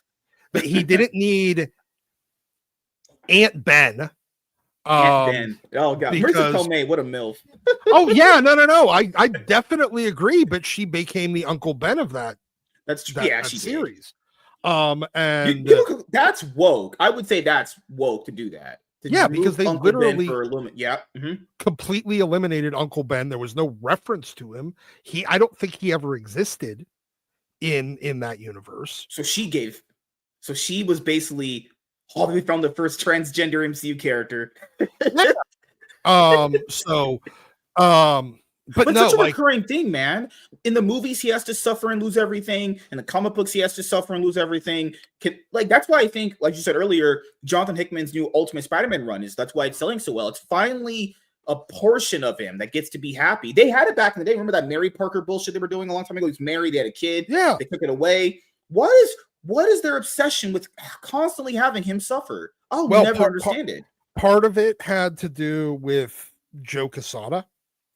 For all the good Joe did, he was obsessed with, well, first of all, he ended the marriage because he was getting a divorce. God. Joe was getting a divorce, so he ended Peter Parker's marriage. He was always a Gwen Stacy fan and always kind of resented MJ for being the one that Peter actually ends up with. So he wanted to undo that. So, and a lot of that, after he did that, it became kind of the corporate mandate, that now that they've reset him, because they always, and I've talked to Wes about this a number of times. They want to try to recapture the teenage college swinging bachelor Peter Parker. And that's fine, except for he's a 32-year-old man now. And if he's still single and, half broke, bouncing from job to job, occasionally have to crash on his buddy's couch for a few weeks. At 24, at 22, at 19, that's fine. At 32, you're a fucking loser. Yeah. And that's where he is. And that I don't think they get that. Like, without physically de-aging him, which I wouldn't put it past them, but without actually de-aging him, that's the only way to recapture that. And even then, everybody's going to be like, okay, he now just looks 19, but he's still a 32-year-old man, unless you're going to totally retcon out 12 years of his sliding timeline. It was so weird, man, because in that first volume, it's called The World Without Love, I read the first 5 issues. There was a point where, okay, so if Peter is calling a married woman, I assume they're married. I haven't finished the rest of the run yet. They're calling Mary Jane. She has kids. Okay, so Zeb Wells is establishing Peter as a guy that's trying to take another man's wife or girlfriend, which is already pretty fucked up in a way. So if he can't be happy with Mary Jane, why can't he have Black Cat then? Black Cat's pretty fucking attractive. I would bang Black Cat a lot more times than I would say. In What? Well, if he fairness, can't have Mary Jane, he can't be happy with any other girl. What is that? it's this weird thing in that Marvel has with, they don't want him to end up with MJ because it'll reset them back to an era that people actually liked, and it would be an admission that the last almost 20 years was a mistake. That they're going back on a decision that they made that they took a lot of flack for at the time, and to undo that decision is an admission of failure, an admission that we were right all along and that they weren't, and they're not going to do that. It's ego. That said, why they won't let him with Black Cat is because honestly, a lot of the Black Cat fans don't want her with Peter, and that's I think what they listen to. And then they cuck him in that book in the first 5 issues when the guy that he's, I guess, well, because he's texting her, he finds out, he goes to confront Peter, he's not there. Then there's that bill collector guy there. If I found a guy was messaging my wife or girlfriend and I go to confront him, I'm not in the book, guys. Shit just actually happened. I reviewed it on the channel, my comic one. The guy pays his bills. What weird cuckery shit is that? I don't want to spoil anything for you, but the whole logic is it does make a lame amount of sense later. Oh, thank God, because that was the worst thing I'd ever read in a while. But the way that they put everything together in the first place was fucking retarded, considering that at the end of the previous volume, literally like 2 months before, now there is obviously a time jump. That was the whole premise behind the book. It was like a 6 month later time jump. Like Peter's sitting there with a ring in his pocket, like 6 months prior, 3 months, 2 months for us. But 6 months in their timeline earlier, he's sitting there with a ring in his pocket. She's single and he's about to ask her to marry him again. And that's where the Nick Spencer run ends. And then it jumps to the Zeb Wells relaunch. And now it's 6 months later. She's married with 2 children that are obviously like, they're preteens, but they're not like infants. She's married with 2 children to a dude that looks suspiciously like Sean King, and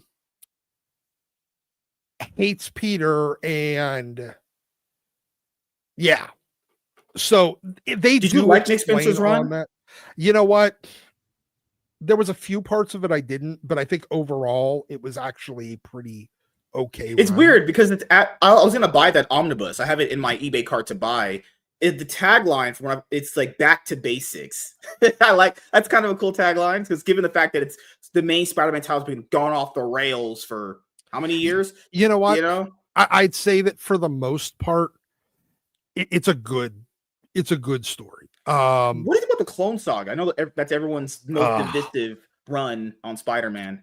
It was okay at the beginning and it was actually kind of cool early on until it became clear that they had no idea how to end it.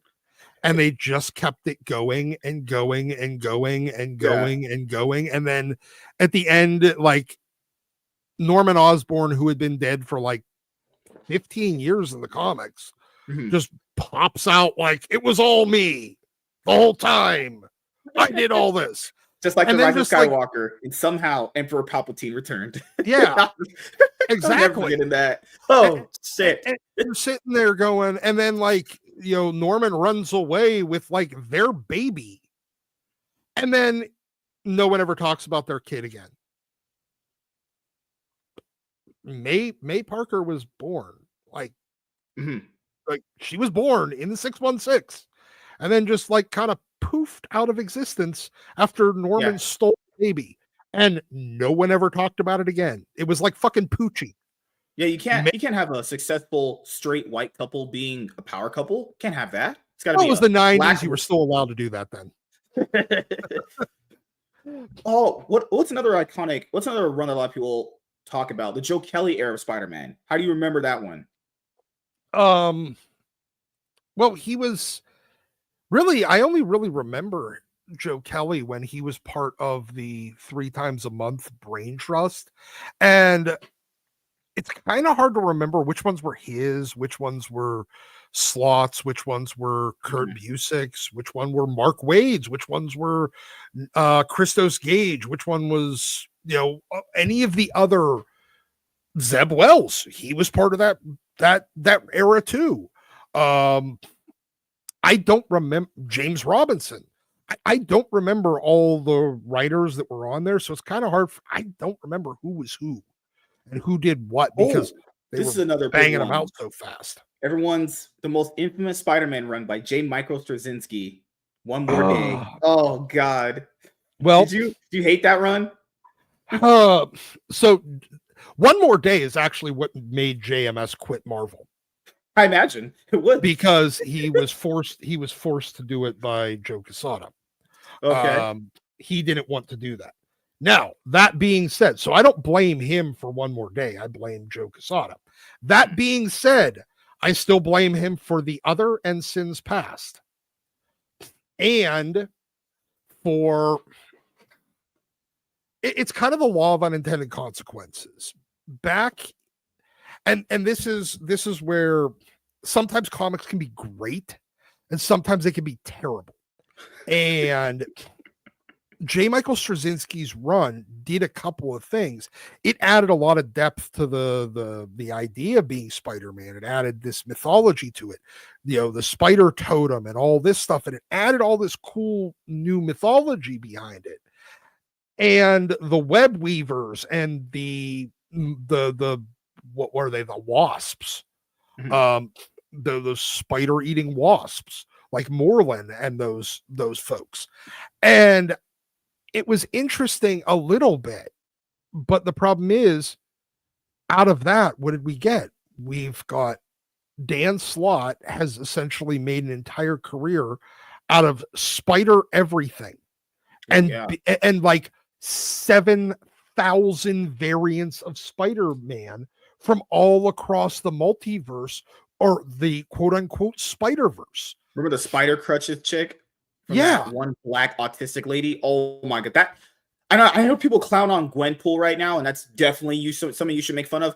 That Spider Girl on crutches might have been one of the worst things I have ever seen. That looked like straight up shit. Why? The point of being a superhero is to not be you. You want to be something fantastic, something bigger than yourself, as they say. Why would they create a superhero that wants to have the disability that they have to live with every day be a part of their superhero kit?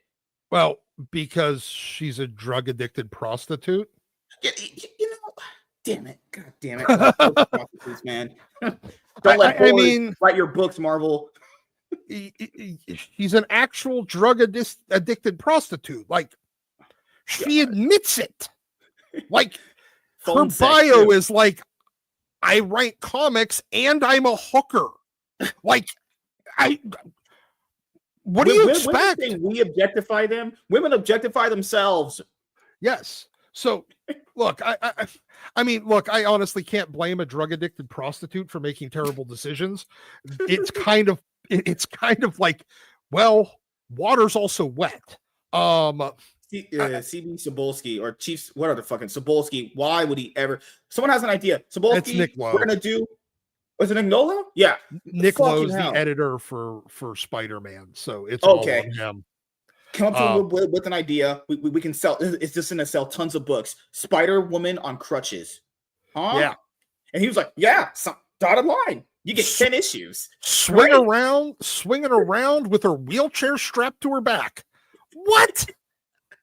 Yeah, no. They probably sold like 5 issues max. There's no way that was an ongoing series. No way. No, it wasn't. It was just a couple of one shots, and in fact, actually, I think one of them was just like a. You're talking about disposable entertainment earlier with how comics used to be. That's disposable entertainment. You get that, you look at it, you go, trash. Yes, you do. Now that is actually recyclable because you can use it for effective birdcage liner. If You you can use have it for birds. your if it's cold outside and you're at his house, you can use it for a campfire fluid. Or if there are homeless people in the area Warm their hands. there's no more newspapers. They That's don't true. print them anymore. Oh So God. but yeah, no. But like for the most part, the JMS run on ASM, it was interesting and unique at the time, but the law of unintended consequences of them taking something kind of interesting Mm-hmm. and then bastardizing the shit out of it and beating it until that horse is dead and it's now glue, Mm-hmm. and they're still beating on it, and now it's just like dry glue that you beat on a little longer and it just turns into flakes. That's where we're at. I mean, you've just powderized it. You've turned a horse into kind of off brown powder. And I look at the same thing with Grant Morrison's X-Men run. Added a bunch of interesting new things. The little bit of stuff that he did do that was new, that wasn't just a rehash of something Chris Claremont had already done better years before. It ended up, the law of unintended consequences made the X universe worse as a result, because other people picked up the things that he added and ran with them when they should have died with him. What about Venom as a character? Because Venom as a character he's always been popular to a certain extent. Yeah. He's always been the one Spider-Man villain that could, hang on his own with his own ongoing series. Todd McFarlane's run, with him is very, very famous. What do you think about Venom throughout the years? Because like you have the Donny Cates run, a lot of people will say they really, really like. Did you like Donny Cates' run on Venom? I did. Okay. Outside of the part where he now like kind of put his hatred of Peter Parker and Spider-Man behind him, and the part where like all the other superheroes trust him, like Captain America trusts Venom. There's something wrong with that, just like fundamentally. I've always looked at Venom as an anti-hero. I've never seen him as a full-blown hero, Exactly. I mean, even when Wolverine ended up on the Avengers, yeah, he was brought on by Captain America, but Captain America didn't trust him. That's so weird. And and it's the same thing here, except for apparently now Captain America implicitly trusts Venom of all people. Dude, they don't know what they want to do with Captain America. They announced a new run today with Chip Zdarsky. It's like Canadian writing Captain America. Get out of my country. But no. Like, remember, I said Captain America shouldn't represent America. Remember, man, get with the times, man. Exactly. I mean, he could just be Captain Canada or whatever. No, it's just dot. It's ellipsis afterwards. But no, like I like Donny Cates' run on Venom. After Todd left ASM, it was more David Michelini that did a lot of really cool stuff with Venom over the next couple of years. Like the Lethal Protector run that a lot of people like too. Yeah, it gets to that later. But like I'm talking about like when Todd leaves ASM and he's followed up by Eric Larson. And then Eric Larson leaves and he's followed up by Mark Bagley. And Venom was still a recurring villain during that time. And then it introduces Carnage. I think my problem was when it started getting into the too many symbiotes and Venom being just about symbiote drama. Especially when you get into like the Venom Lethal Protector miniseries was pretty good. I enjoyed that. But then they did another Venom series after that, and then another Venom series after that. And more and more. And it kind of started overexposing the character. Yeah. They start doing these Venom wars every other like 5 years gap. They'll always do like some sort of Venom war, like some symbiote war or some shit, Exactly. And I think that symbiotes are boring as shit. Like one or two max. Like I can deal with Venom because it's the black suit that is pissed off, a little crazy because Peter rejected it Eddie hates Peter. Yeah. They kind of team up as this thing, and then like Carnage, because now it's like the worst parts of Venom, of like the symbiote, in an actual psychotic serial killer. And that's about it. Like, but like Shriek and all of these, there's like 20 other symbiotes at this point that I can't even remember. Mhm. And like, I don't even know what most of them do.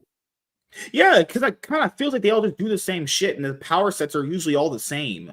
Yeah, basically. And you know, like I just watched the third Venom movie last I night. capped out after Morbius with those movies. I was like, these are so unbelievably bad. Oh, for the record, if you ever want to see the worst movie I've ever watched in my entire life, Madam Web is. Oh God, is that worse than Morbius? Because that's saying something. It is. There is one point in that movie where she has kidnapped a bunch of other girls and they're in the middle of the woods.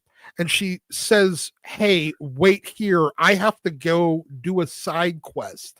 I'll be back in a couple minutes." She leaves upstate New York, goes to fucking like Peru or something to go talk to a spider cult, and then comes back and they're like,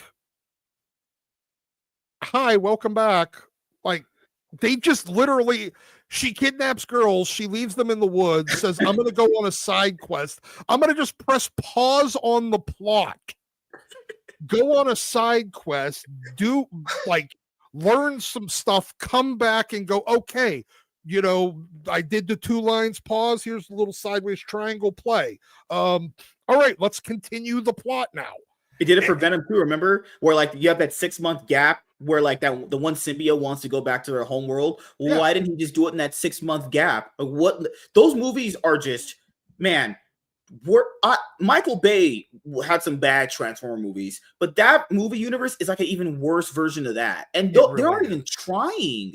No. Most of the movies, those movies right there would contribute to superhero movie fatigue. Those are legitimately all bad. The first Venom movie is not good. The second one is also not good. That Morbius movie, I was like, you know what? If I'm supporting these, I'm the problem. Because after I watched Morbius, I was like, you know what? I could Spider-Man myself off a bridge and do a backflip, because that was horrible. I was surprised people still watch them after Morbius. I was like, we know how bad these are. Well, I didn't. None of these have I watched in theaters, or allegedly, or purchased in any way.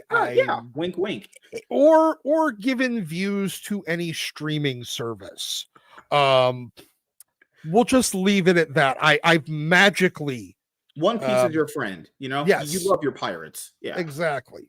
What's sailing the high seas? And the last few things I want to ask you, because I know you had only a couple hours of time here, which is the first one of 3 things is Marvel Comics as we know it right now. Do you have any hope that it will get better? As you've been one of the guys who've been there for a long time, so you probably have some hope it's going to get better at some point, or you think it's just going to be riding the wave of trash as it is currently? I think that without a fundamental change in business strategy, leadership, and editorial, it will continue what is a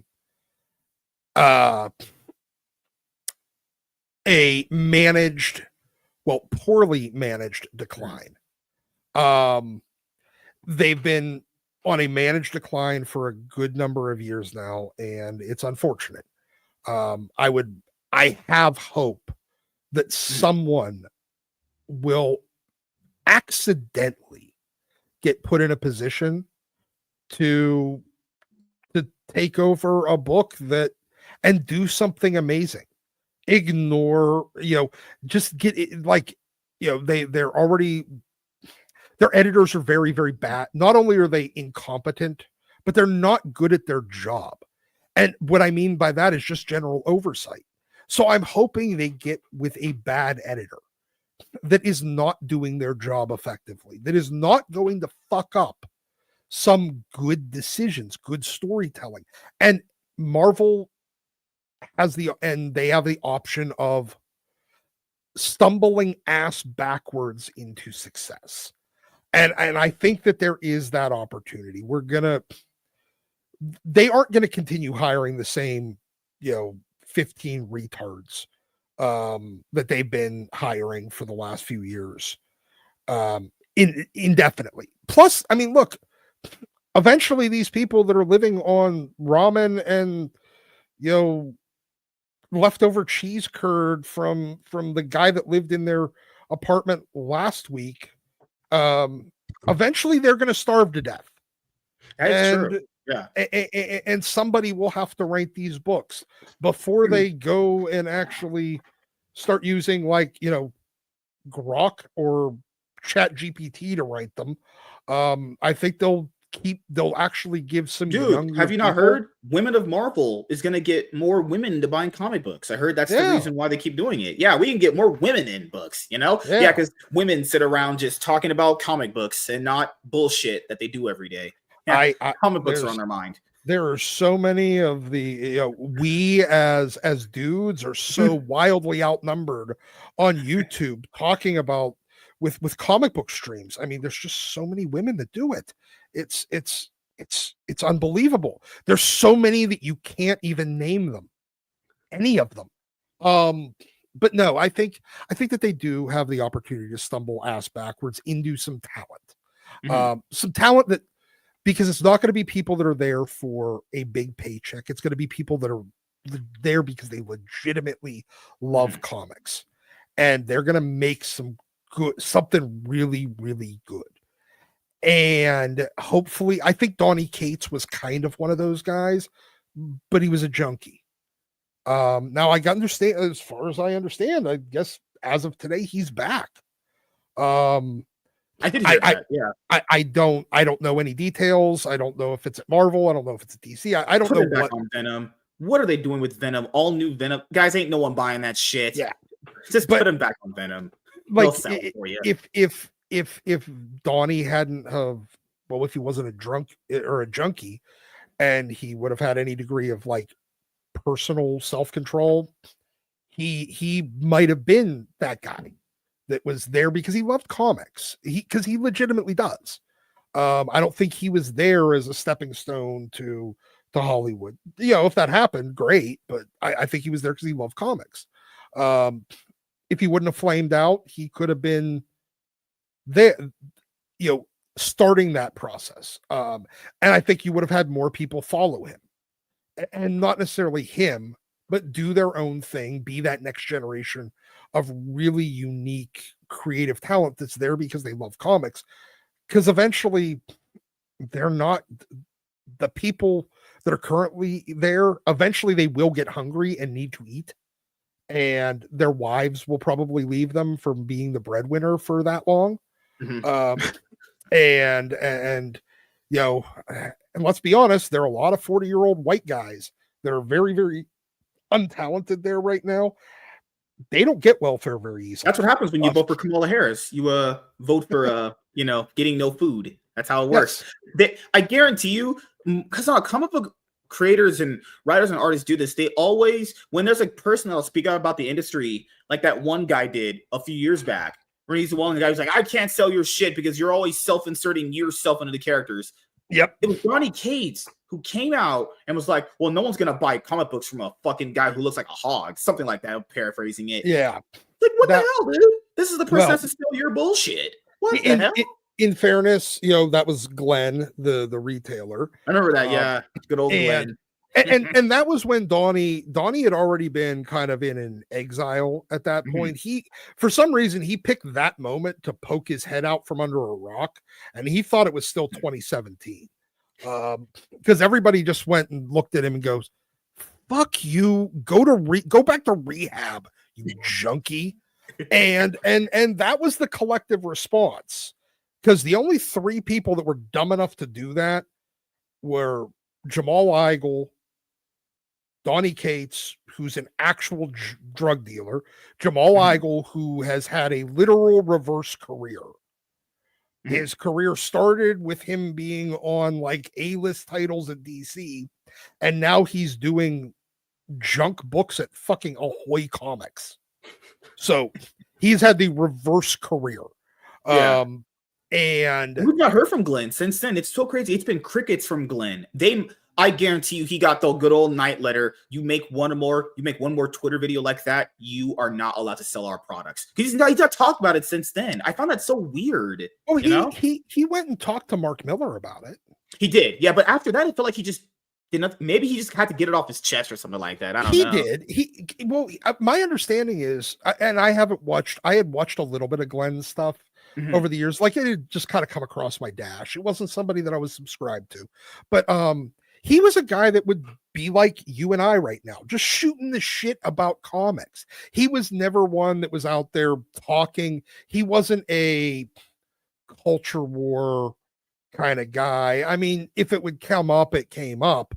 But for the most part, he was just there talking about shit he liked, like walking people through his store and like this cool thing that's coming out and this stuff that is old that I found at a flea market, and stuff like that.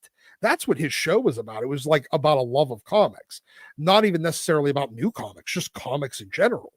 And I think he just went right back to that. So that's kind of what he was doing before. He had like one thing that was I think that video was kind of out of the norm for him. And then he reverted back to what he normally did. So last few things I'll ask you, man, is do you have anything planned coming up in 2025 that you want to let the audience know about? Not particularly. I mean, I'm 99% sure that myself, as well as a lot of the other folks from Thinking Critical, were going to be at Dallas Fan Expo. Okay. I know Wes was batting around the idea of doing like Comics Aficionados live. Like that'd be really cool, actually. From the convention, but I don't know if it's going to be doable or possible or anything. I don't even know if that was anything more than just a passing mention, because I haven't talked to him about it. That being said, I don't have my own YouTube channel. I don't do my own show. I just kind of show up randomly. Just look for some fat bald guy with a big beard, and it might be me at your next convention, except for I guarantee I don't stink. I mean, unless you count cigarette smoke, but no, there is no BO. Still doing the collab videos you do with them. Oh yeah, I will be doing. Yeah, I'll be doing stuff with Wes almost every week. He and I, in addition to the stuff we do for YouTube, he has his Patreon, and then there's his Doc is Right tier, and it has a 2-hour long AMA with me every week. So we'll still be doing that. I do that almost every week. I think I got to miss this week because something with the girlfriend's daughter's cheerleading competition. I don't remember. I think I have to go to dump the girlfriend and go talk about comic books. Girls crank up all our style, man. Well, you know what? She's actually really fucking cool. And she's like, but at the same time, she's like, because she's coming down to Dallas with me. There's a couple things she wants to look at and wants to see and wants to experience. But at the same time, she's like, okay, you are not free until like 1 o'clock in the afternoon on the weekends because you're up and you're recording or you're streaming or you're recording again or whatever. So you're not doing any more weekend streaming. So that's why I was like, I was looking forward to doing a weeknight stream. So, but that's pretty much all I got going on. You'll see me every week on almost every week on Comics Aficionados and with my regular videos with Wes. And hopefully, if this goes well, I'll be back on here at some point. I enjoyed this. This was a great conversation, man. Yeah. Usually do the comic related MSK shows on Tuesdays and Fridays. There's been so much news that have come out. Like, I swear, comic book people are some of the most, they're the biggest morons or the biggest intelligent people you've ever met. I put out a video talking about like Batman and Superman getting rebooted for comic books, and someone was like, well, no, the Superman movie is going to be dead on arrival. I'm like, you know it's about comic books, right? It's nothing to do with movies. What in the world's wrong with you? In fairness, though, that is like Twitter. It's like, I like pancakes. Fuck you. I love waffles.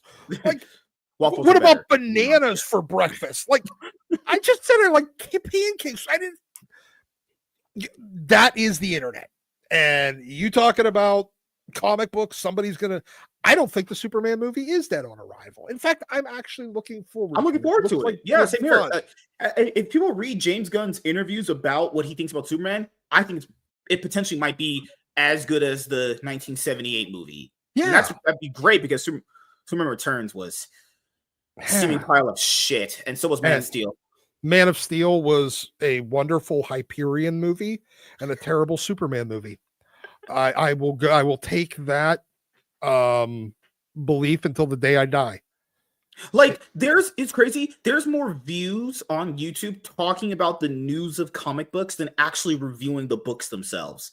Yeah, exactly. That's ridiculous. Because look, nobody's reading them, and that's the problem. Unfortunately, as much people want to fake it, they're not reading them. Like literally, when Wes will put out a video talking about some horrible political virtue signaling dialogue from one of the pages in one of those books that he's reading, the reason why people are surprised is because they haven't read them. Yeah. That's why you're surprised. Because if people were reading them, more people would bring it up. But it's really when he'll bring it up, they're like, oh, whoa, man, Batman's talking about bullshit, or Captain America talking about BLM bullshit. It's like, yeah, no one's reading them. That's why they can get away with putting in all that bullshit there. Not only that, but the reason why, the YouTubers get huge views is because if they already knew about it because they read the comic, they wouldn't need to watch a video about it. See, that's 200 IQ right there. The only way, hey, comic industry, you want to sell comic books and stop us from anybody caring about what us retards on the internet have to say? Mm-hmm. Make better comics, then nobody will watch us. Yeah, people right now currently going like, well, why do people not like the Brave New World movie? I thought it was great. Well, it must not have been that great if people are fucking talking about breaking down why it wasn't that good. I watched it myself. I thought it was just very middle of the pack, honestly. I would say it's the worst MCU movie because I've seen way worse than that. Eternals likes to knock on the door for that. Thor: Love and Thunder. But it wasn't great either. People are acting like, I think people's expectations are so low now for the MCU. Seeing Brave New World, they're like, oh man, they thought they were eating good. It's like if you were starved in a desert and someone brought you Arrowhead water to drink. It would be like, you would think that's fucking Dasani. It's like, no, you're not drinking Dasani. You're drinking Arrowhead, who you haven't drank anything in like 6 months, Yeah, exactly. Like the thing with Brave New World for me, apathy. I was completely apathetic. I was neither excited to bitch about it, to see it, to watch it, to review it, to hear about reviews on it. Like I didn't care. And I think that's the thing that the comic industry needs to understand. As long as we're still making videos, we still care. It's when we stop caring, that's when you got to really worry, and you're already getting to that point. Well, the last thing I'll ask you is, do you have any shout outs you want to give to anyone in particular, and anything else you want to say before we head out? I want to shout out Aaron Sparrow.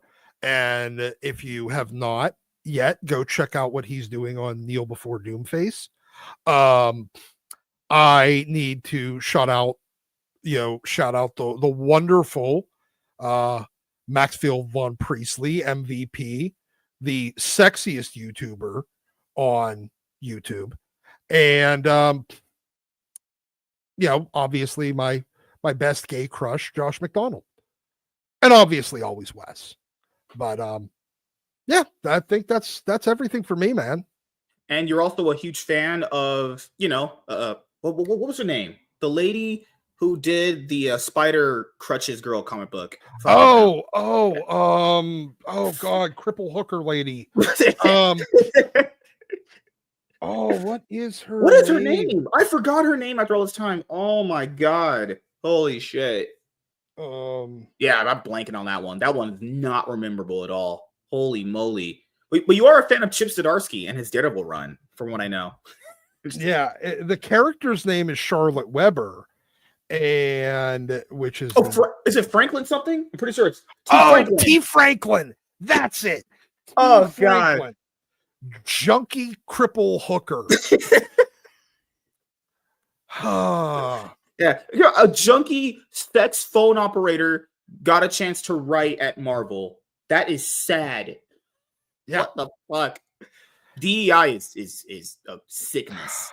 Oh, I hate it so much. Fucking hell, dude. Imagine that. People have been begging to write at Marvel forever, and they let a junkie sex phone operator write over those people. That's crazy. That's actually insane. With like a fake disability. Because she can walk half the time. She has like twerking videos on TikTok while she's high. Well, if I want to watch that, I'll burn my eyes out, honestly. I you know what? At some point, it reaches the point of I had to see it, so does you. Even if I can only just put it into your mind's eye. It would be like when Spider-Man was using his webs in Spider-Man 2 and he fell down and he can survive because he's Spider-Man. I would do that, but I will be doing that without webbing, and I would jump off a roof if I saw that. I'd be a skyscraper. I'll go head first, actually, if I saw that. But yeah, it was great having Doc on for the first time. Now I have to complete the Trinity and get Wes on at some point. Oh my God. He said to email him. He said he would come on. It's just, talking to a white man. I heard you guys are racist. He's CNN. What were they right? I don't know, man. Don Lemon told me about you guys. I know, right? We suck. Oh, God. Well, thank you guys for checking out this episode of the MSK Show.